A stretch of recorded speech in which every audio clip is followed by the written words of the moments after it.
Tantra Illuminated with Dr. Christopher Wallace is a journey through the depths of the human experience, as viewed through the lens of the tradition called non-dual Shaiva Tantra. This multi-format podcast delves into the fascinating world of classical Tantra and its intersections with philosophy, neuroscience, psychology, human development, and the broader world of spirituality.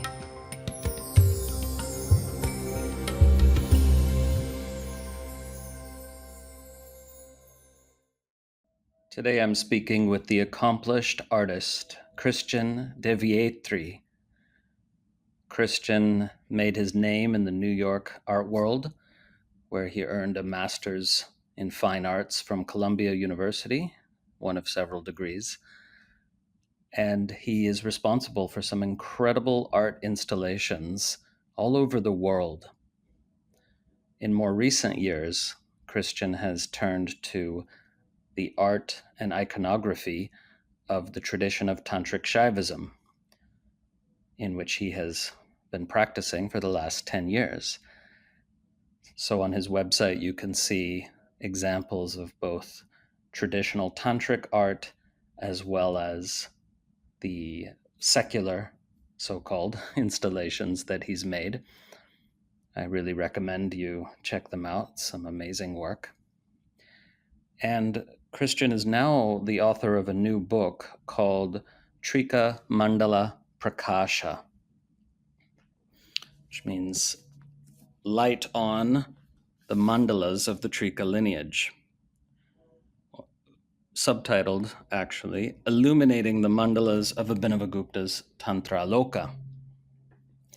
And that's exactly what this 500-page book does. It's the first detailed, comprehensive study of all the mandalas presented and taught in Abhinavagupta's Tantrāloka, taught there in a coded, partially concealed form. So Christian had to do a lot of work to decode the mandalas and bring them into full realization for this book, which was a true labor of love.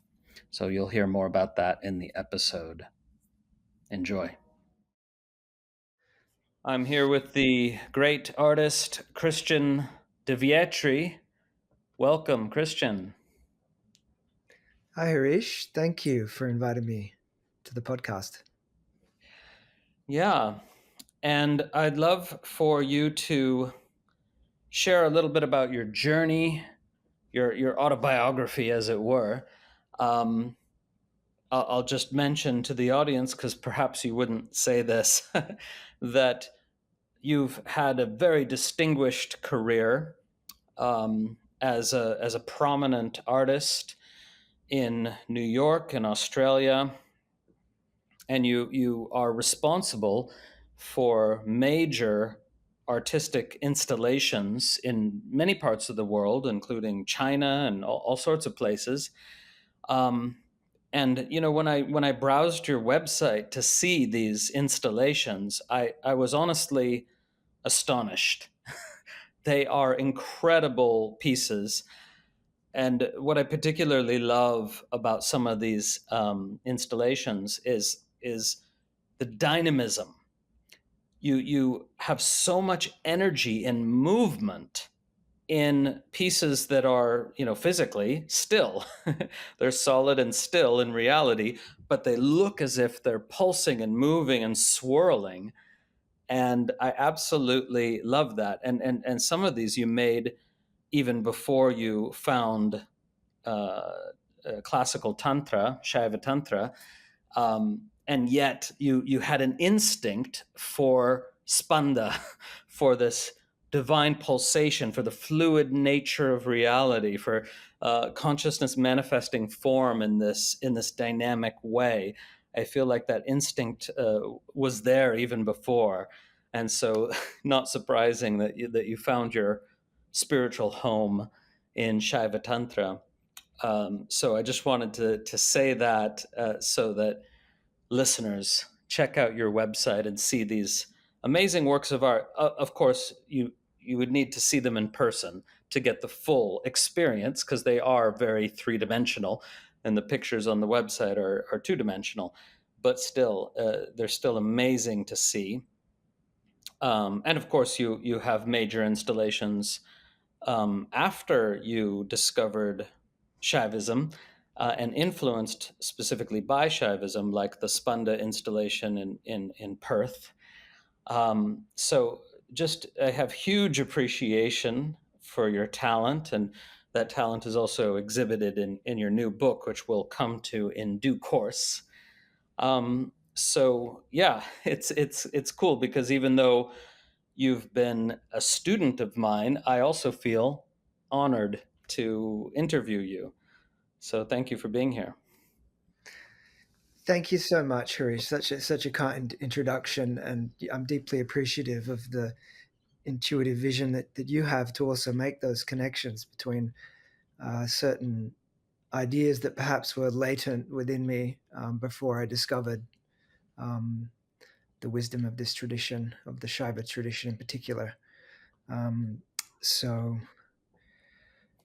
thank you so much. Yeah, it's very, very kind. Um, Yeah, and so if you just tell us something about your journey, as it were. People yeah, would love to hear, I think, a little bit about your spiritual autobiography, but even a little before, in your art world experience. okay, sure. Yeah, I'd like to perhaps perhaps I'll start off with the art world experience and see how that weaves in, um, and try to articulate what's what's happened. Uh, it's in a way it's a daunting task to put together a narrative. But anyway, let's see how it goes. Um, I was always very interested in art. That was always the sort of the passion and the interest in my life ever since I was very young. Um, and I wasn't brought up in a particularly in a family that was particularly oriented that way, but it was certainly supported by my parents. My interest was supported. So really, to them, I'm very grateful for that encouragement, I guess you could say, and openness for that to happen. When I was 7 years old, I was born in Kalgoorlie, in a very remote gold mining town in the middle of Australia, in the middle of Western Australia. Um, and when I was 7 years old, my parents we moved to France, and the first thing they did they took me and my brother and my sister to the Museum of Contemporary Art in Nice, in the south of France, and I was 7 years old at that time, and I vividly remember walking into a room of Yves Klein uh, artworks. They have a room dedicated to the work of Yves Klein, and for those that don't know his work, he's French contemporary, relatively contemporary artist. Um, Made work prominent in the 1960s, let's say, and his room in the room with his work in Nice was complete with almost his whole career, and there were all these artworks in his signature cobalt blue, um, all these objects made in this same deep blue, and I was it was a very deep experience for me. I I'm in a way it's like something I've uh, tried to process, through or understand in a way my whole life. But it was a very deep recognition of the significance of art and the the potential of art, the potential of making a life out of artwork, and I think on a deeper level at that stage, I really didn't have any words or understanding or way to describe it, but there was something being conveyed in that artwork about an underlying unity. Um, there were all these forms, and all of them were in this same very. they were they're rendered in this same blue. There was something deeply mystical in that encounter for me, and really, it was that experience that one of that was quite a major experience in terms of uh,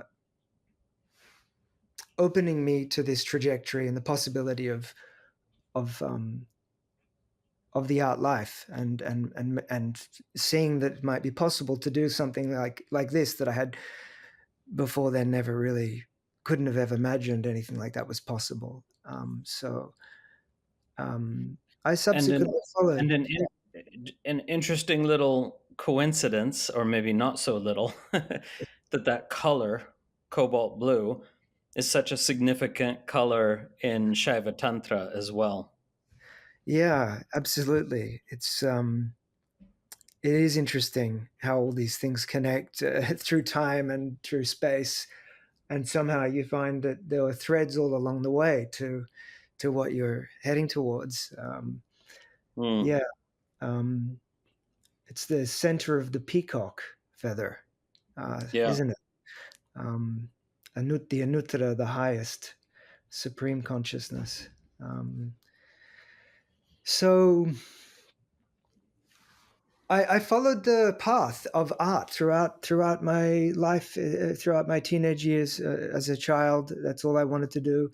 Um, I just wanted to be in the art room, in at lunchtime after school. Um, I I just spent most of my time in the art room, essentially in primary school and high school, and my high school art teacher was very, very supportive as well, and encouraged me to go on and study at university.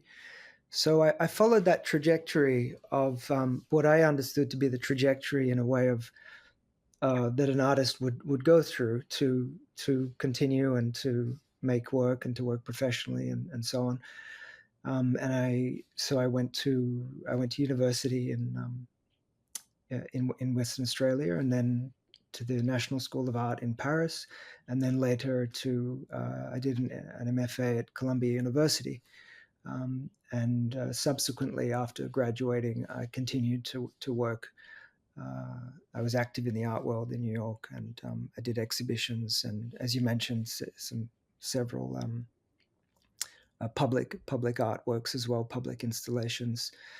Um, there was also there was a point in time though during that period of questioning and dissatisfaction with the answers that I felt like I had deep questions about the nature of reality, about life, about the true potential for art that weren't, I guess, that hadn't been answered within, and perhaps it couldn't even weren't even properly articulated. I did do some quite interesting electives with Mark Taylor in the philosophy of religion at Columbia while I was there, and I began to really engage with different religious traditions, but at that stage, really purely on an academic level.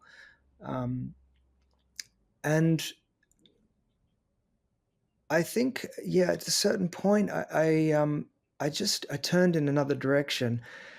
I was deep. There was a deep dissatisfaction within me at a certain point in time. Um, it's really hard to describe. It's like things externally can be okay, but internally, I had. I guess what it was is no proper orientation to the inner world and to spirituality. There was an interest and an intuition that's an important part of life, but no real access, uh, no real experiential access in it. Yeah, it's like this feeling, no matter how successful you are, I know there's something more that I'm not yet getting. Yeah, yeah. I didn't even really have the question for it. I just knew that, yeah, that it was there was something, yeah, not missing. And that, yeah, no matter how many things or experiences could be accrued, it wasn't enough in a certain way. Yeah. Uh, yeah. Um, so I turned to yoga at that point, and it was a very at first it was really just about the yoga asana, and that in itself was incredibly transformative. Uh, over about 3 years, I was very deeply involved, and I tend to, when I do something, I tend to go really deep. I just can't help it. If I feel there is something that's pulling me, I'll just surrender to it, and I felt like it was very true and deep, and so I pursued that path for a number of years, and yeah, so that was around 2011, 2010, 2011. Um, there was a yoga studio by next door to my art studio, amazingly too. The art studio I had in Brooklyn at the time, next door there was a yoga studio. So And it was was that Abhaya Yoga? yes, that was a Abhaya Yoga, Yeah. exactly. Yeah. So shout out to Tara Glazier. She's Shout a out to Tara great Glazier. human. Yes. Yeah, Yeah. yeah, she's amazing, and it was really an amazing group of people at that time. A short moment at this incredible site, and you know it well.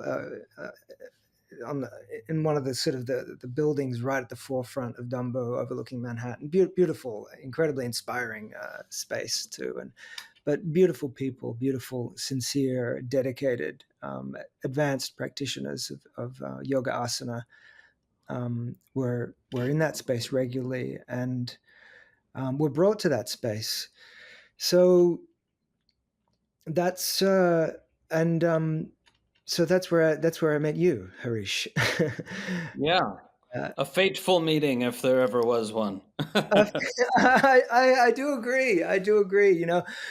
Honestly, I was very skeptical because I saw a poster and it was, a scholar practitioner, and I was like, I've been through this at Columbia, and I don't know if the academias, academics, I don't know if that's what I'm looking for right now. And but my girlfriend at the time said you should go to this, and uh, so you gave a series of talks. One was a Friday night, October 17th, 2013, and yeah, it was powerful for me. It was very powerful. Um, Something about the way that you presented. In fact, I think what you did in that session, we're all in Shavasana, and you came in and you spoke, and you gave a visualization um, of nectar, involving nectar pouring through the crown. Um, and yeah, there was something very, very powerful about that. And hearing your voice for the first time, I could hear there was depth and clarity. And yeah, so you gave a series of talks, Friday, Saturday. Friday, I was still sort of at the back of the room, but I think by Saturday morning, I was right up the front and very, very interested. And that was a turning point for me because it there was something about the depth of your knowledge and your experience and the way that has been synthesized in your life that I felt there was truth and clarity, and also a different vision for the way that the path could play out, that I really hadn't heard before. One of the things you presented, I think on the Saturday, was a stage view, which reoriented too totally reoriented my understanding of what life's about. And it's useful to have these maps of the path, for me anyway. I don't know about other people, but to see to see how the spiritual path potentially plays out, um, versus the ladder of, I guess, the different ladder, the different map that I'd had up until that point of what would constitute a successful life or an interesting life or a Mm. satisfying life. And So was it that night? Could you narrate a bit about? You had a super powerful experience, like a Shaktipat experience, that night or the next night when you went home, right? yeah, exactly.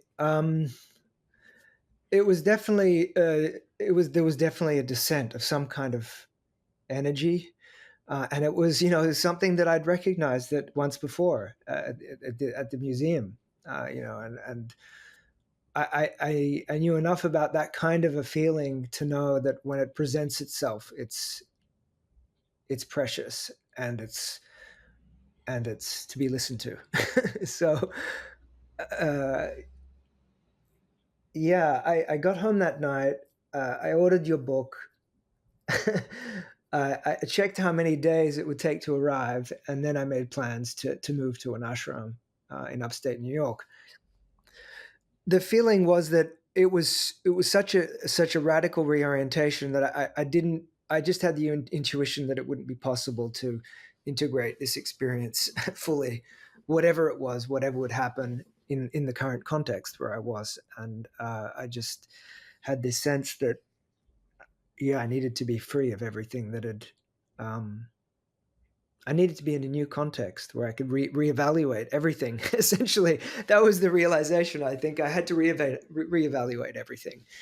Um, Yeah, uh, yeah. yeah. But can you say a little bit about the kind of mystical experience, or maybe I think I'm remembering correctly, where you had a visionary experience or something um, happened that night or that weekend?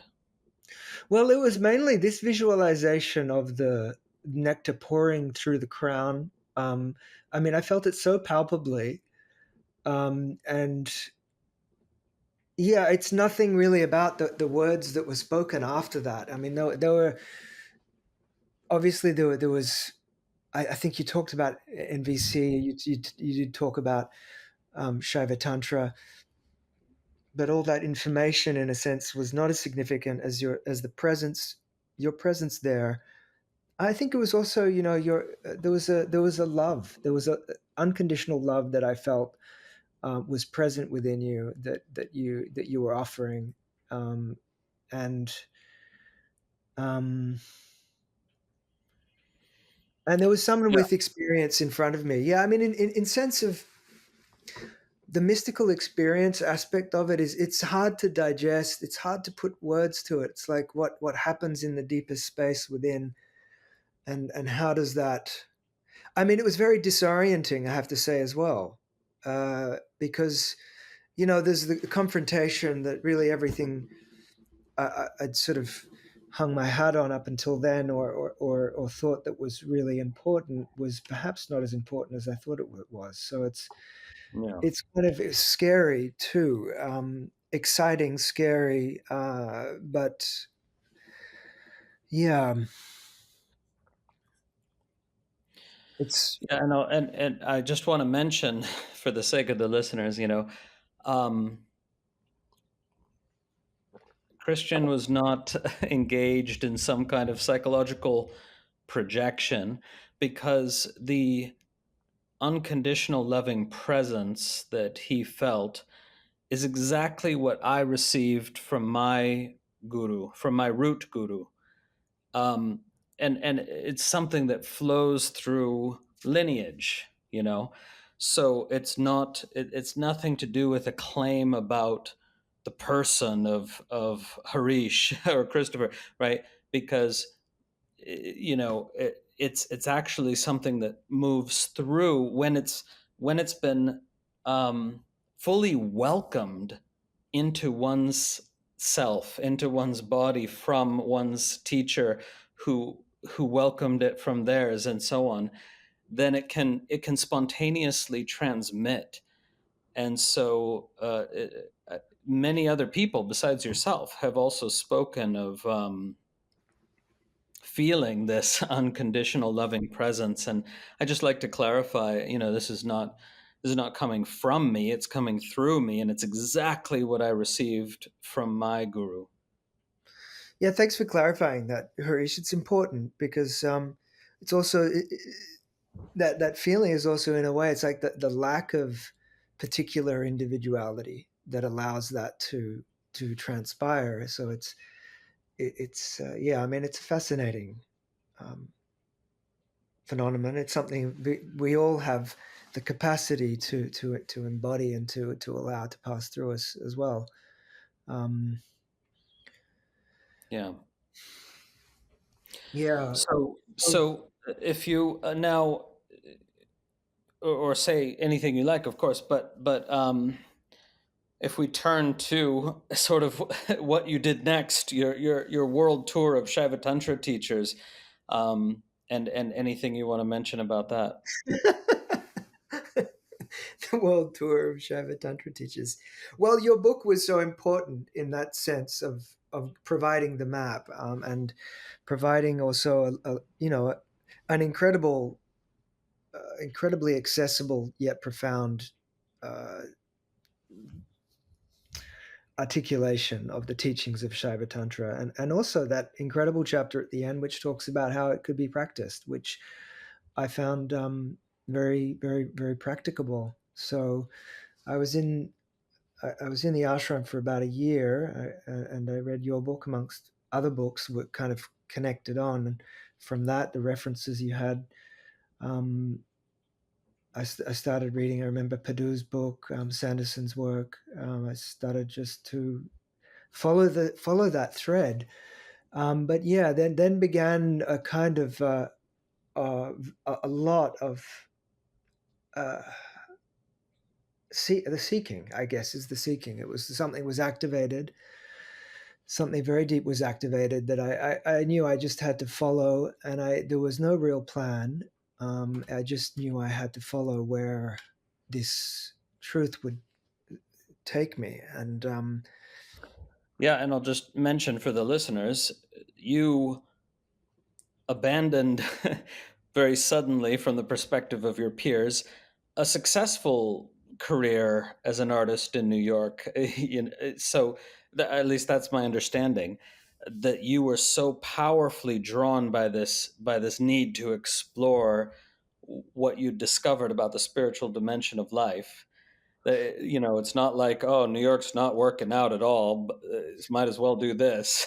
you know I think the decision remains a mystery to a lot of my peers, some of whom I've kept in contact with, of course, and some of whom I haven't. And I think, yeah, it was confounding to a lot of people, including my family too. They were like, what the hell? What's going on?" you know. um, so, but you can't argue with the Shakti. That's the point. It's like when this energy moves, it's not possible and or desirable to question or it's just not possible to go the. It wasn't possible for me to go the other way. That was the point. I think it was such a powerful realization, a recognition of truth and depth and beauty and purity that it just demanded exploration. And the other thing that became very clear also in your teachings that night and also in your book was that the importance of having a teacher, and learning this from someone who's living and practicing it as a path. I think that's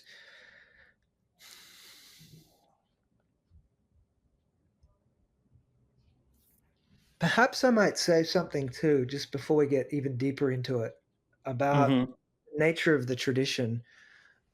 It's something that I realized in retrospect wasn't clear from the start.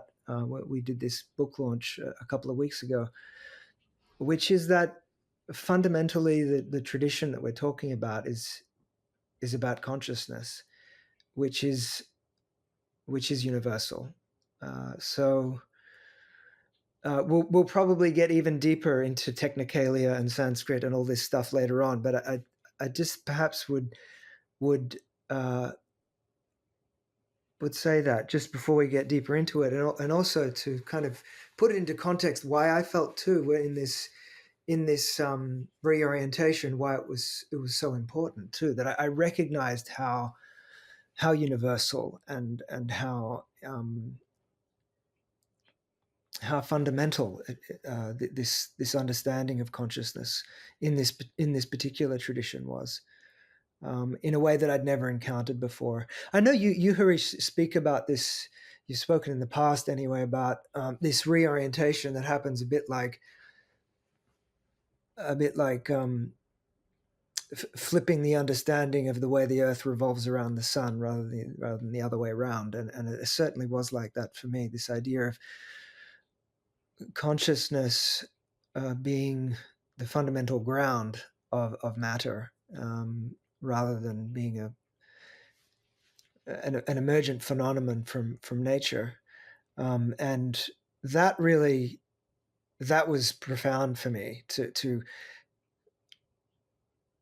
ingest, not just as an idea, but as a potential experience. And at the same time, I understood, well, it's not something that happens with the click of a finger either. It's this reorientation happens through means, through the upaya, which which took me on this journey of finding, of studying with you, and of studying with other teachers too around the world. Um, and Yeah, yeah.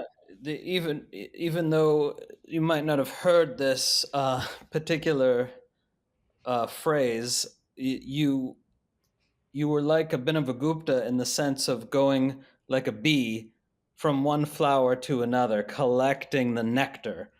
Because Abhinavagupta, of course, talks about how he sat with many gurus, many teachers, mm, and I personally recommend that, because that was so fruitful for me to sit with, in my case, 4 or 5 key, powerful teachers, mm, and it helped me, kind of home in on the real truth, the essence, the pith, because by taking what all these teachers had in common when they were very, very different people with different personalities, and just having one teacher would never have worked for me, and I just think it's great you really went for it in terms of exploring these different learning opportunities and mixing alchemically mixing the nectar you got from each. yeah.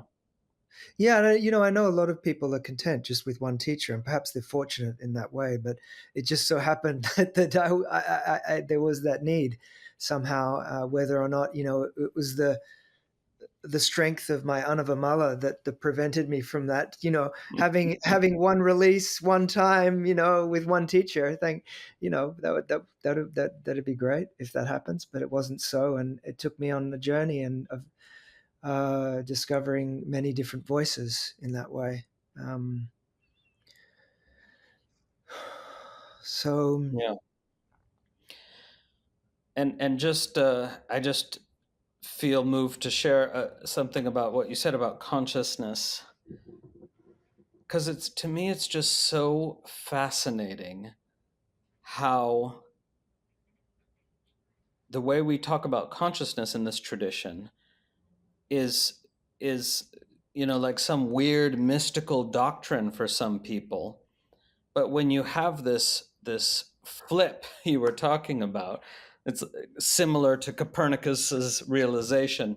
Oh, wait a second, maybe the Earth goes around the sun, and that's why appearances are the way they are. Uh, mm, when we experience that everything that is simply consciousness appearing in a particular way, consciousness vibrating as color, as sound, as sensation. When you have that flip, it's so obvious, it's so crystal clear that mm, you're never experiencing anything but consciousness. And then from the other side of the flip, it's like, how is it so hard for people to see this? How are they imagining that they live in an external world of static objects in which consciousness is some weird, random, accidental phenomenon? It's the mainstream view is so absurd once you've Yeah. had that shift. But anyway, I don't want to go on about that because that's a rabbit hole, right? Yeah, But it's yeah, a yeah. fascinating thing. It is a fascinating thing. It's the strength of our programming, cultural program, whatever. But yeah, no, I do agree. It is strange when you come to the different perspective and see it for what it is. Um, and then to integrate that realization is key too. It's right, as we both know, it's not just about having that understanding about it. It's living in that way, such that that reality is embodied. Um, Yeah. so yeah, Yeah. so I studied with. Should I go on about the world tour and there's a bit more Well, story, or how maybe it's abridge it by yeah. just saying, was there one or two particular teachers that were super impactful for you and that informed your further development, both as an artist and Sure, as sure. a practitioner? Yeah, I mean, there were several, and they're all mentioned in the book, by the way. There were several of them, several key teachers, but perhaps I'll mention three. Um, One was Dhamma Saraswati, who I know you've learned from as well. And from Dhamma really, I lived with him for a number of years, studied with him, and I mean, he taught me how to be a spiritual warrior. Is what I learned from Dharma, and I'm very grateful for that quite intense and demanding training. Um, I later met Paul Miller Ortega, and that meeting, it was an unexpected meeting because I'd studied with quite a few people already by then, but I still had the feeling that there was something that was not miss that was missing. And when I was initiated by Paul, at that point I felt there was a transition between seeking and finding. I knew I'd found what I was looking for in terms of a practice and a path. And it's not to say anything before that was irrelevant, far from it. But there was a transition, I think, from the Anavopaya to the Shaktopaya, Shambhavopaya practices, which felt ripe at that stage for the development of the where I was at that stage. I'd been a practitioner then for a serious practitioner for I don't know 8 years or so, and then that was sort of a further refinement and transition, both in terms of my practice and my understanding of the path. That Yeah, and for anyone listening who doesn't know, um, it's Paul Muller Ortega who, in a way, set me on this path. I mean, also my root guru, but Paul, as a professor and a practitioner, is the one who really set me on the path of tantric studies back in the year 2000. So his influence on me is absolutely crucial and seminal as well.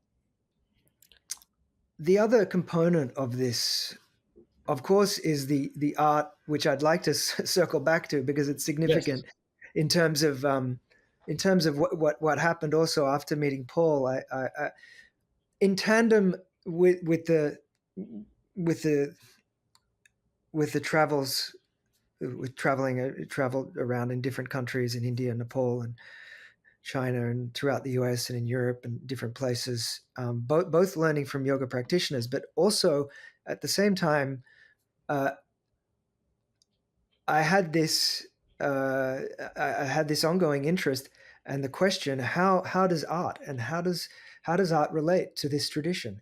And that was really something that came to me from the first moment. I think after meeting you and reading your book, I started to ask those questions, and that it's developed over time. And the first place I went to really seek answers deeply in that regard was Nepal, and I spent 6 months there studying with traditional artists and painters and sculptors. Um, it's such an incredibly beautiful art tradition in Nepal. However, I did feel that there were core there was information and there was knowledge and within the traditional art practice there that was missing. And it wasn't until I met Jesse Massey, who became my Vastu Shilpa guru, that I recognized that the Indian Shilpa tradition, and in particular the tradition of Viganapati Stapati, really does hold the key in that regard. And I'm not aware of any other lineage that has preserved the cosmology and the core teachings of the sacred art tradition um, in such a way that uh, it explained to me in a very deeply in a satisfying way the reason for why sacred art is important, and how also it combines with all the spiritual traditions. So then I studied with Jesse Massey too, and continue to. I studied for a number of years in the Vastu and Shilpa tradition, which surprisingly are very much aligned with the cosmology of Shakta Shaiva Tantra. Yeah. And where does his lineage go back to So, in India? so Viganapati's lineage, he traces. There is evidence, and they've a lot of his disciples have put together documentation of his family lineage that traces back to the architect of the Brihadishwara temple. Um, Okay, so Tamil Nadu. so Tamil Nadu, yeah, yeah, basically South India, um, yeah, South India, and they do trace their lineage all the way back to the Rishi Mayan, um, and And that is an incredible temple site, now called Brihadishwara, there in Tanjavur. I have not been to it yet. Yeah, Oh, it's got a. you're gonna love it when you go. It is Yeah. really magical. Hmm. Yeah, and in there's a little kind of museum they've made on the grounds of the temple. I mean, the temple itself is enough, but in the museum, they have reproductions of 1,000-year-old paintings that are really amazing paintings that are there on site, but you're not allowed to see the originals because they don't want any light falling on them. They're trying to preserve them for millennia to come. But they have reproductions in the little museum there. Um, and yeah, you gotta get there as a painter and and as someone who works in 3D forms as well.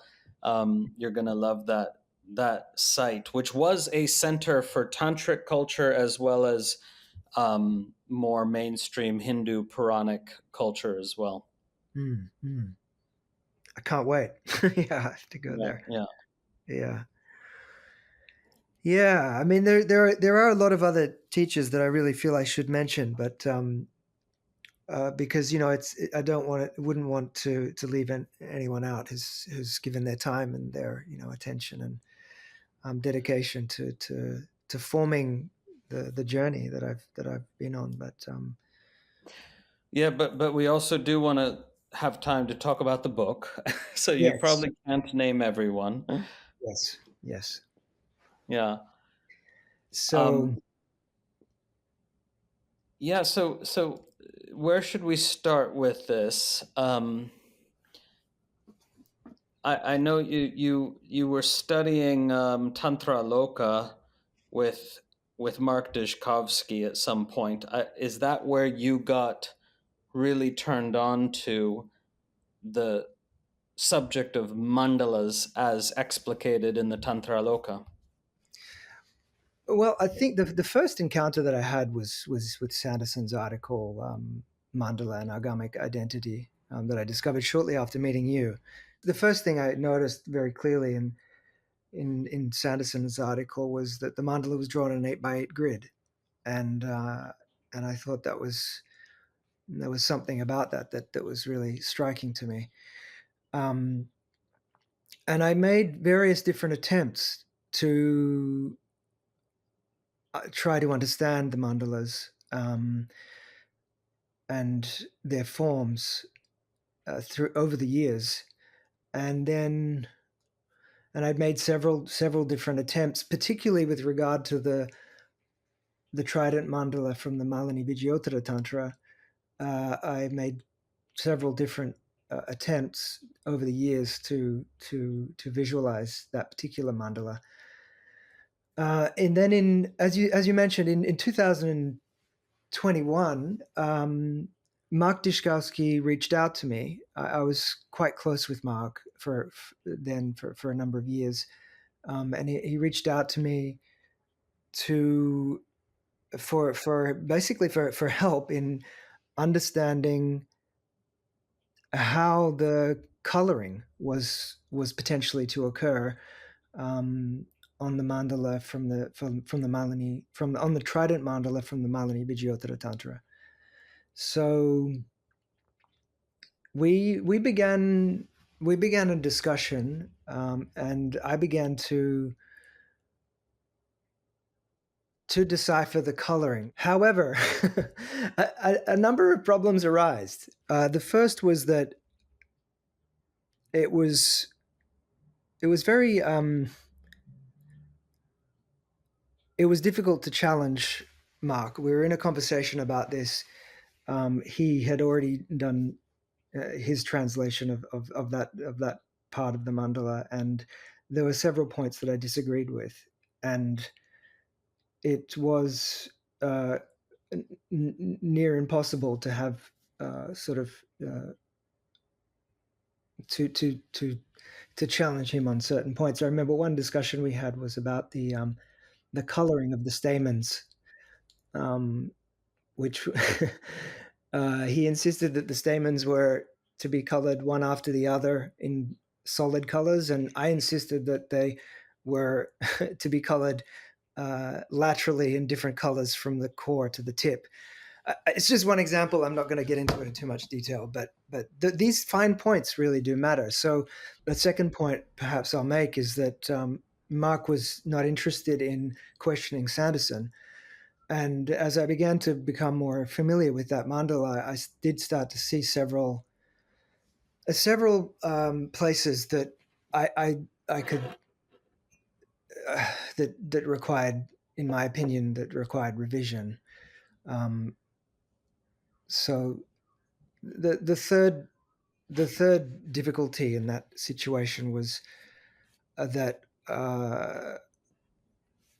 Mark wasn't interested in giving me credit for anything that I'd done, which was in a way quite a devastating experience for me because I'd given a lot to the process of um, looking at this particular mandala, uh, and it was a challenging process.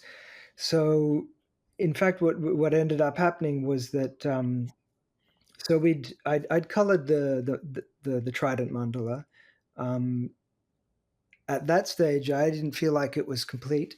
There were several elements of that mandala uh, that I felt needed to be revised. Um, Let me just yeah, do a sidebar because there's gonna be a fair number of listeners who don't understand why this matters. Okay, so great. uh, Yeah, just just to say, with tantric mantras, for example, getting the mantra right matters tremendously because the mantra is the sonic body of the deity. There's nothing more important than getting it right. And of course, what you have when you read the primary sources is that mantras are never given, they're never spelled out.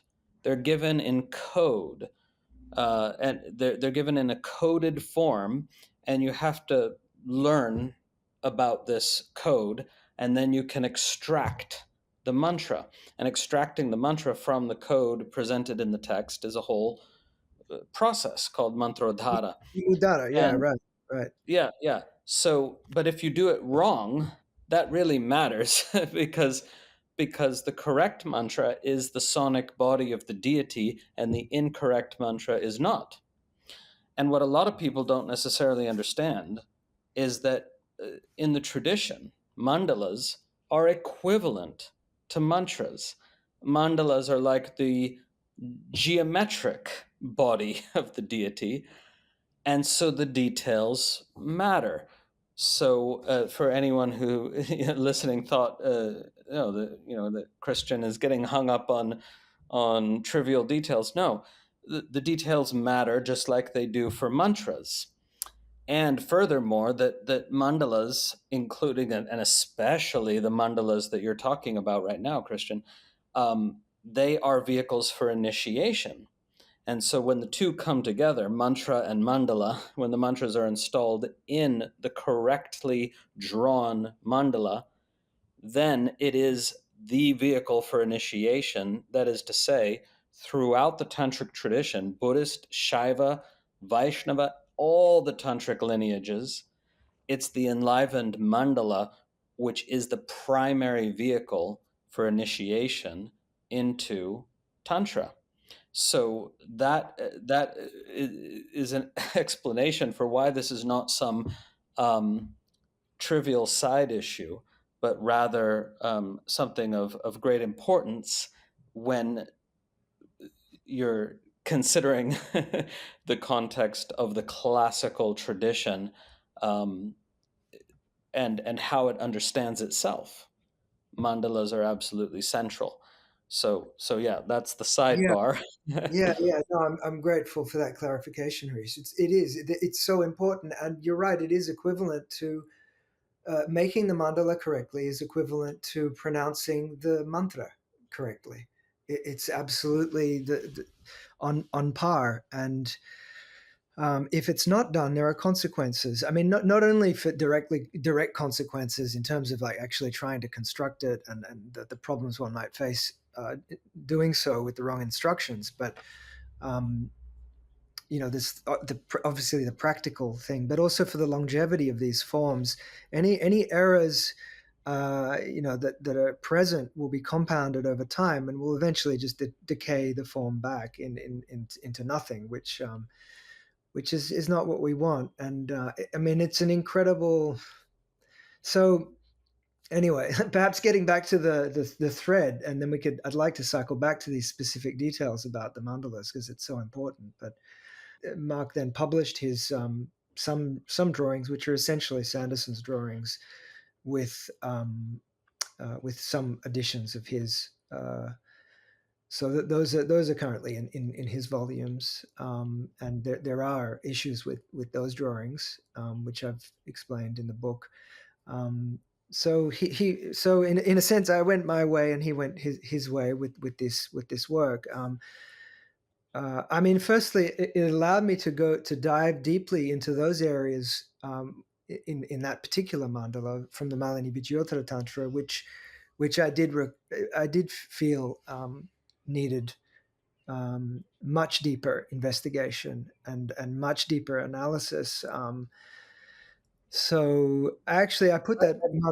Sorry, are you speaking of the Trishulabja mandala or the Trishulabja mandala? Just the Trishulabja mandala. Okay, okay. Yes, but I had also made an initial attempt for the triple trident mandala as well, which also I later revised quite radically in the book. But the first I sort of put the Trishulabja mandala from the Malini Vidyotara Tantra aside for that moment, and I turned to the mandala, the trident mandala from the Trishulabhadra Tantra, which up until that point um, had no one had. I mean, I don't know if someone had tried to visualize it, but at least nothing has been published. And my understanding from reading different scholars, including Padu, is that they basically that mandala was written off as impossible to decipher. Um, so as I was, and I turned my attention to that particular mandala, um, and something. It's hard to describe what happened. It was almost like a portal opened up. It's like going through this, sketching out this mandala, following the descriptions. I suddenly, I suddenly saw all the elements locked together. You'll see. I think the Trident mandala from Chishurabhadava Tantra. Do you mean the one on page 320? The one on it starts 248. Yeah, 320. Yeah. Yeah, Exactly. yeah. So So so it clicked into place almost like a transmission. Is that what is that what you experienced? it's like it was both. It was both on the page, in the text, and internally, in the sense that it was a very difficult puzzle to figure out, like technically and mentally and aesthetically. But there was a moment when I just saw. It wasn't even when I was working on it. It was after meditation. I just saw how all the lines locked into place, and it was incredible. It was just incredible in the sense that I realized the genius of the design, which I really love this mandala in that sense that it's slightly different. The way the pieces all join together is slightly different from the Malini Vidyotara Tantra, from the mandala from that text. This one is can only describe it from an aesthetic point of view, more streamlined and smarter in a certain way. We all know the importance of the Malini Vidyotara Tantra to Abhinavagupta, so it's no doubt the Trident Mandala from that text is really important, in his view and in his exegesis. But he certainly does spend a lot of time on the Trident Mandala from the Trishulabhadra Tantra and infuses it with. I mean, there's various practices and there's a lot there on this mandala, and I have a feeling this is a very important one. And it's interesting too in the way that there is the lotuses are the different colors, the red, black, and white, dark red and white. Um, but there is a real genius to the way that the lines flow together. The trident staff merges with the base, and sometimes, Harish, it was a matter of, like, in this instance, like one angula made the difference. I realized that there is one instruction where you're supposed to draw the line down one angula, and that completes the trident, and it makes the different prongs visible. So, um, yeah, when I saw all that, it was really quite astonishing.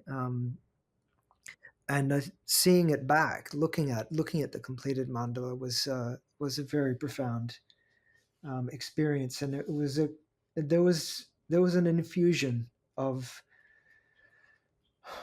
It was more than inspiration. It was really like, you can do this. Here it is, and I felt like, well, if I could do it, if I could understand this, I should do it. And that's what then impelled me to move on and to to discover and to analyze and to draw all the other five mandalas too that are in the book. And as I Yeah, yeah. It's amazing. It's just amazing what you've done. And it would take quite a bit of words for me to try to convey to people why this is so amazing. But fundamentally, it has to do with the fact that most people don't get how encoded everything of great importance is in the primary sources like Tantrāloka. And and it's important to mention why that's the case. These people like Abhinavagupta were not being deliberately obtuse just to mess with us. It's specifically because, due to the uh, injunctions of the tradition itself, they don't want anyone to randomly find a text who's not initiated. I mean, a non-tantrika should not be able to find the text, read it, and easily figure out what is the mantra, what is the mandala. So it has to be in code, because you never know whose hands the text is going to fall into. And these teachings are only for initiates.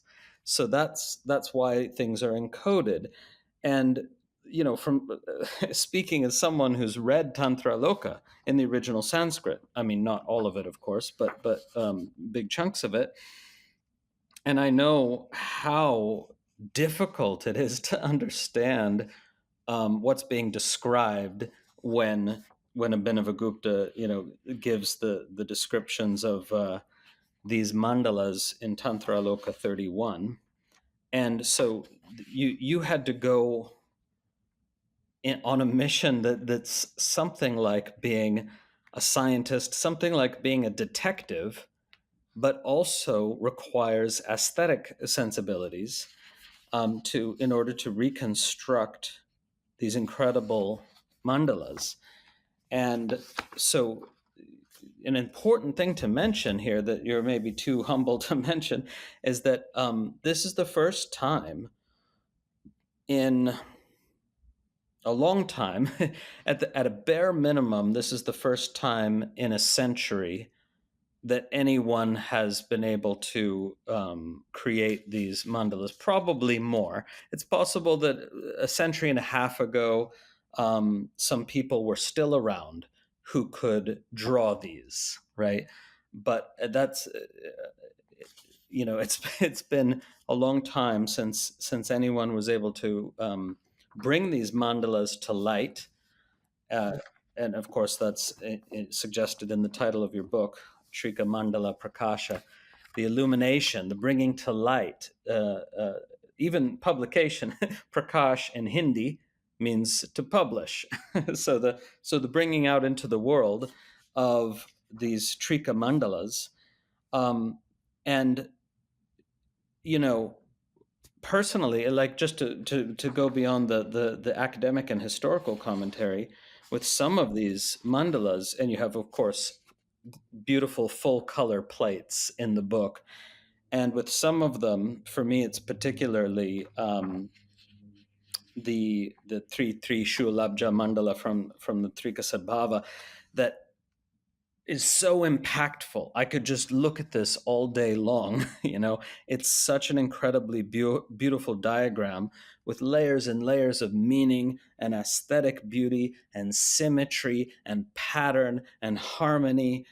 And this was only just barely hinted at in the reconstruction by Alexis and Stephanie Sanderson, which was, of course, brilliant for its time and seminal. But here you've brought it like much more fully to life. So it's really an amazing contribution, and anyone who actually gets the book and reads any significant portion of it will be likewise impressed, because you do a good job of communicating the level of refined attention to detail necessary to recreate these sacred mandalas, these sacred diagrams. It's incredible, isn't it, Harish, that how these forms just emerge like palaces from verses that are just so succinct, like so incredibly succinct. It was that was something that was truly astonishing to me to see how over time, with dedication and focus, these incredible forms just emerge from such an economy of expression too. Yeah. Was amazing. Like and as you said, there's many layers. It's not just the words; it's the coding of the words, the Bhuta Samkhya of the numbers, the way the numbers are described in a kind of coded way, and um, yeah, the I mean the different details. It's all in the details. It's all that's I think what, coming back to your point previously about like the importance of getting it right, is that it really is. God is in the details in this sense. It's right. You know, if you don't get if one line isn't right, it can't be recreated properly. And yeah, and I know there have been some attempts to make them in different scales based on Sanderson's drawing. I have revised also some key elements of the Trident mandala. I mean, there's a whole discussion there about where Sanderson places the lotuses, which affects how they intersect with each other, which I think is really significant. These details, there's so many details we could kind of go infinitely into, but just because that mandala is so important, I've sort of addressed those key. There's basically five key areas that have been revised from that mandala. Another one is the overlapping petals, which really hinges upon one specific translation of one word, um, prativarana. And you know, I think what I discovered in doing this and in drawing it was it's really not possible to understand them unless you have been taught how to draw them. It's not possible to really draw these accurately without to understand the verses accurately without drawing them. Right. And I did have the advantage in that way of being able to draw it and having that reflected, being able to reflect back and to adjust my understanding of the verses based on what I could draw and vice versa. So there was this kind of correspondence and a relationship that through which I could refine the understanding of each And mandala. Um, and just to clarify for listeners, there's no shade being thrown on Sanderson here because Christian and I both know he's a complete genius. oh, But absolutely, yeah. what Sanderson's doing is he's giving a comprehensive overview of an entire tradition, extremely complex tradition, and he has the best grasp of the tradition and its historical development of anyone alive today and of anyone for several centuries even. But when you're doing this big overview, you're not drilling all the way down on every single issue. And that's exactly the point. You know, he did a great initial job of reconstructing the mandala, but he wasn't drilling all the way down on it like you have done because he has 100 other topics to Oh, cover. absolutely. It just is not his primary focus, I guess coming at this as an artist, I'm he's a textualist and I'm a visualist, so it's sort of just a different focus, isn't it? It's but I mean, having said that, he did an incredible job.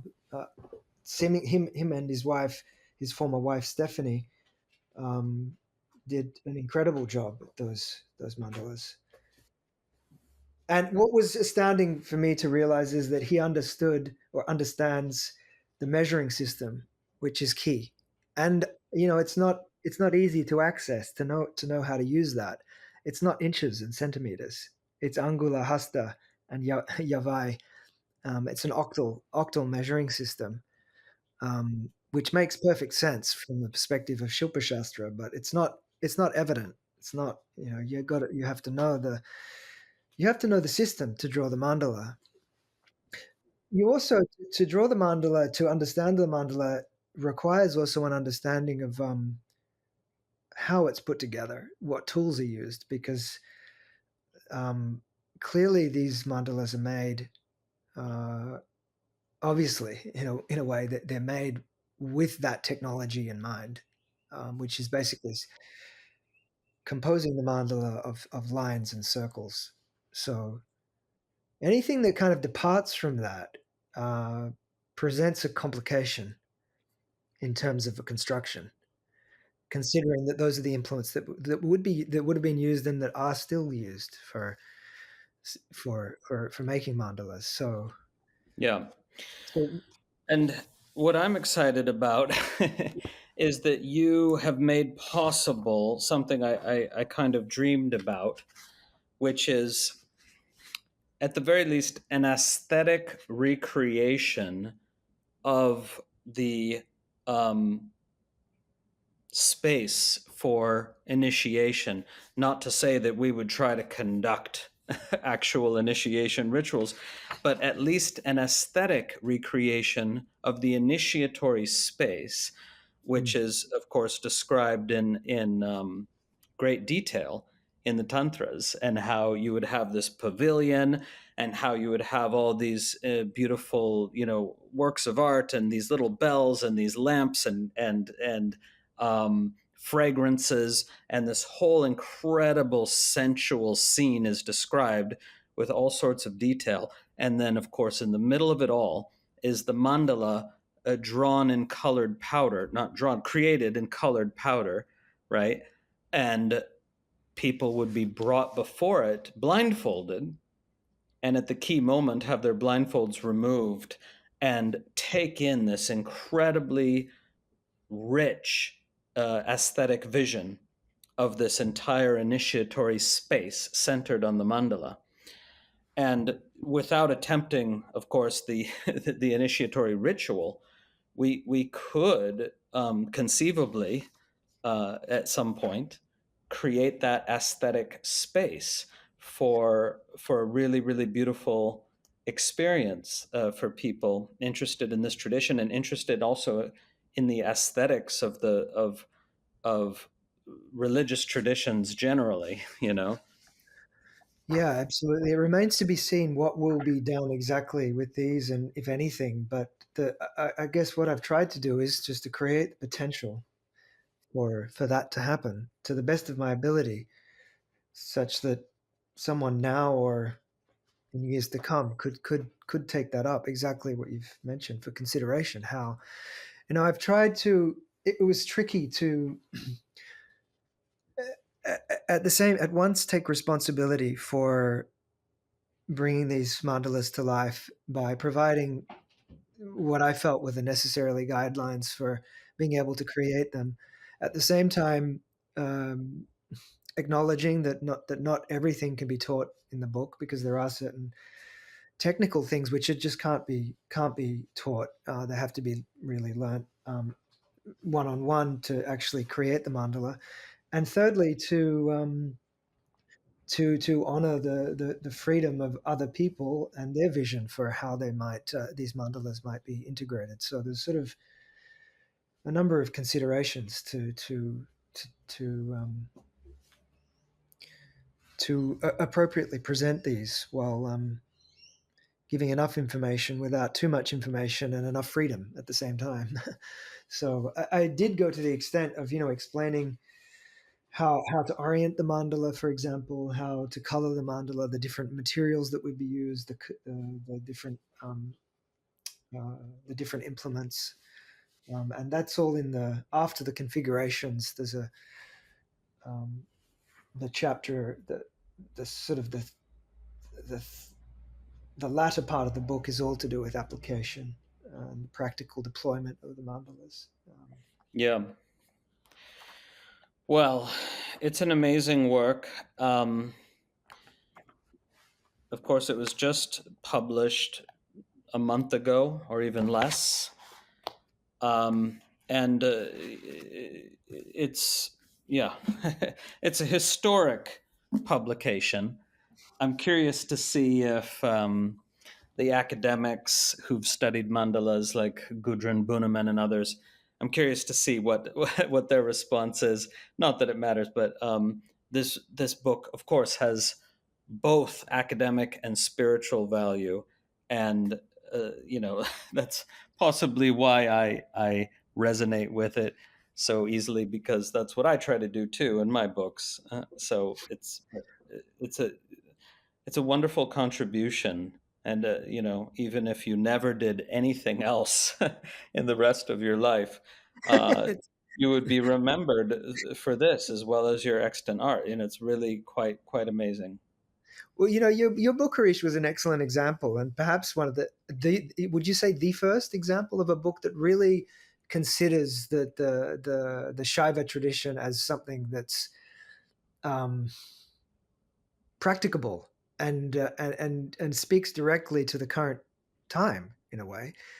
I mean, I haven't come across anything else in that vein. Um, Yeah, it and was. I certainly If we took that phrase as it, if we phrase it precisely, like please, the please first do, yeah. book to bridge academics and theology and spiritual practice, to try to bridge those domains. Mm. Yeah, that's true. Yeah.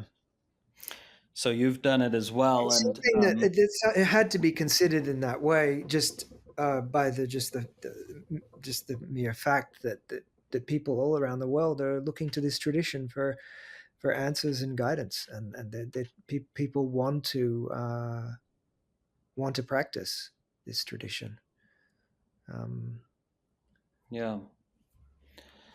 And this was self-published, right?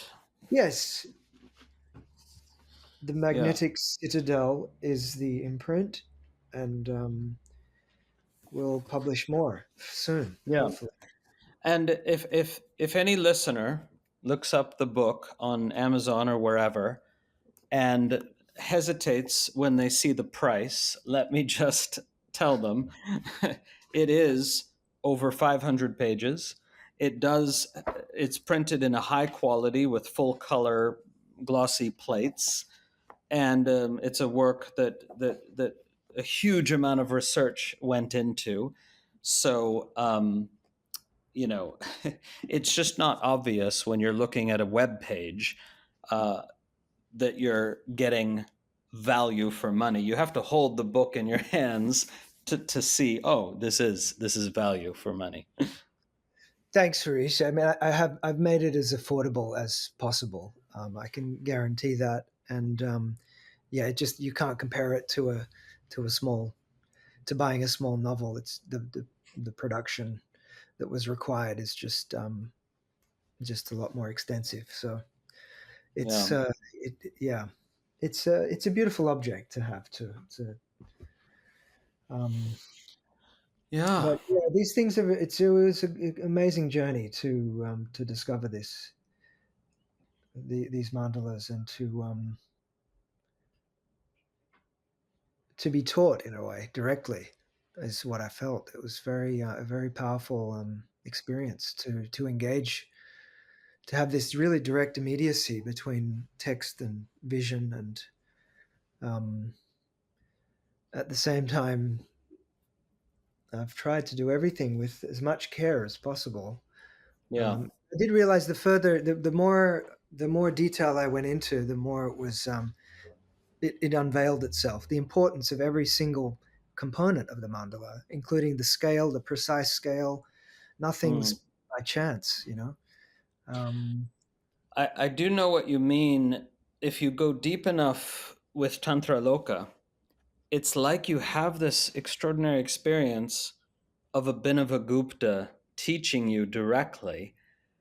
And, I've tried to share that with people before, and it's been misunderstood as a claim that a claim on my part that I'm so amazing that I can access Abhinavagupta's mind across 1,000 years, but it's rather a claim about the power of Abhinavagupta, that he put so much incredible Shakti and precision and brilliance into the Tantrāloka that anyone who goes sufficiently deep with it, it's like there's a communion with the master himself and with the lineage at its peak, and Yeah, I can tell that you felt that. yeah, it's astonishing. It's really, really very, very beautiful, and uh, almost incomprehensible how masterful, how masterfully it's composed. Um, yeah, I still have questions, that perhaps will be answered in time about, the which components he's improvising, which parts he's quoting exactly, because there are quotations, of course, and many of the texts, for example, the text from the Trishita Bhairava, we don't have access to, but there are times when he's quoting directly from that text, and then there's times when he's sort of infusing the descriptions and the Yeah, quotations with his he brings it up and out and illuminates it. he'll paraphrase as well. Like now, scholars believe fully 1/3 or a little more of Tantrāloka is quotation or paraphrase of scriptural sources, and we just didn't realize that before because Mm. so many of those sources have been lost. Mm. Yeah. But he Yeah. paraphrases in such a way that reveals that he probably had many of these sources memorized, because he'll Right, right. paraphrase in the way that you do when you've memorized something. Yeah. Um, well, we got to wrap it up there, but Yeah. this is already a wonderful discussion, and I look forward to whatever occurs next, whatever appears next from the mind of Christian de Vietri. Thank you so much for having me here, Harish. It's been a real pleasure to talk with you, and Yeah, yeah, thank you. thank you so much. Hope you enjoyed the episode. Remember, you can always find out more about the tradition of non-dual Shaiva Tantra at tantrailluminated.org, where, if you wish, you can become a subscriber to our online learning portal, and you'll receive access to a vast number of recordings, including a comprehensive curriculum in Tantric philosophy, Tantric yoga, guided meditation, and much, much more. Music for the podcast composed and recorded by Ann Leader. Find her at annleader.com. Podcast produced by Grazia Tribulato. New episodes drop every week, and may all beings benefit.